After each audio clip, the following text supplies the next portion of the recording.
금 가격이, 은 가격이 올랐는데 계속 뭔가 누군가 들어와서 인위적으로 누른다 하는 현상들이 저번 주, 지지난주에도 계속됐거든요. 그러니까 쉽게 생각하시면 돼요. 금이 얼마나 무서우면은, 금이 상승을 하기 시작을 하면은 달러에 대한 가치가 무너지면서 달러에 대한 신뢰도, 패권이 무너진다. 그래서 얼마나 무서우면은 발악을 하면서 지금 금값을, 은값을 누르고 있느냐, 이렇게 생각을 하시면 굉장히 쉬워요. 그러면서 일곱째, 무기명 거래, 상속, 정여에 유리한 그런 게 실물금을 투자를 하는 장점이죠. 무기명 거래가 됩니다. 그리고 상속이나 정여에 굉장히 유리하게 됩니다. FM대로 얘기하면은 상속을 뭐 했다. 그러면 그 당시에 뭐 샀을 때 가격, 이때의 정여 시점에 그거를 이제 부과할 수도 있는 거고요. 미리 정여를 해놓으면은 지금 시점에 뭐 금을 1kg을 정여를 했는데 9천만 원이다. 근데 이게 5년 뒤, 10년 뒤에 뭐 1억 8천, 2억 원이 넘었다. 그러면 이제 정의했을 때 시점에서 그냥 원화를 1억 원을 정의했을 때와 금을 1억을 줬을 때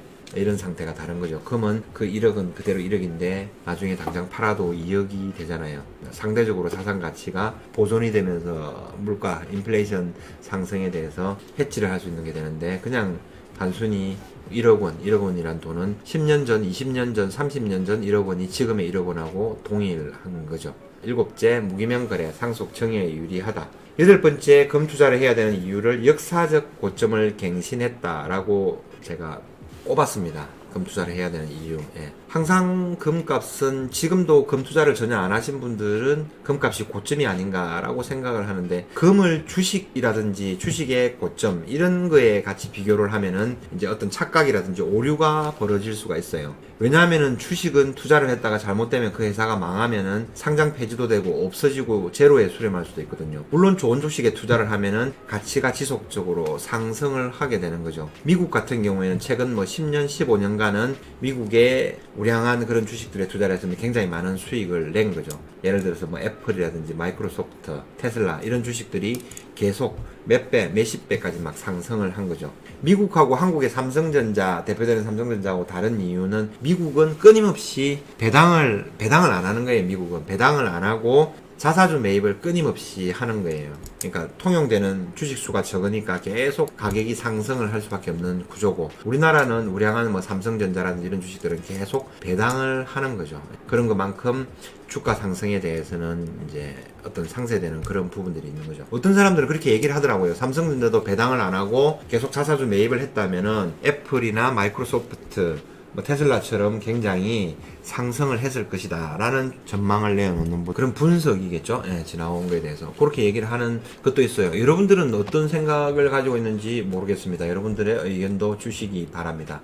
자, 역사적 고점을 갱신하고 있고 계속 지속적으로 이제 상승을 하는 겁니다. 그러니까 주가하고 금하고는 비교가 안 되는 겁니다. 비교 대상이 틀린 거예요. 예, 그래서 금을 샀는데 고점에 물리면 어떻게 되느냐? 물리면 계속 지속적으로 사면 됩니다. 그러면은 아들, 딸 물려주면은 언젠가는 반드시 올라가게 되어 있습니다. 예, 역사적으로 증명이 된 거예요. 이거는 망하는 게 없으니까. 특히 실물 금과 실물 은, 골드바, 실버바는 상장 폐지가 없는 거죠. 예, 영원히 남아 있는 거예요. 도둑을 맞거나 어떻게 뭐 어디에 뒀는지 뭐 잊어버린다든지 그렇지 않은 이상은 영원히 지속적으로 보존이 된다라고 얘기를 해야 됩니다. 금과 은의 역사는 짧게는 5천년, 6천년이라고 분석하는 사람도 있고요. 많은 사람들은 몇만 년이라고 분석을 하는 사람도 있어요. 그래서 최근에 나온 그 어떤 뭐 석유라든지 뭐 최근에 나온 비트코인 뭐 이런 거하고 비교되는 대상이 아니에요. 네. 그러니까 그 역사가 엄청나게 길다.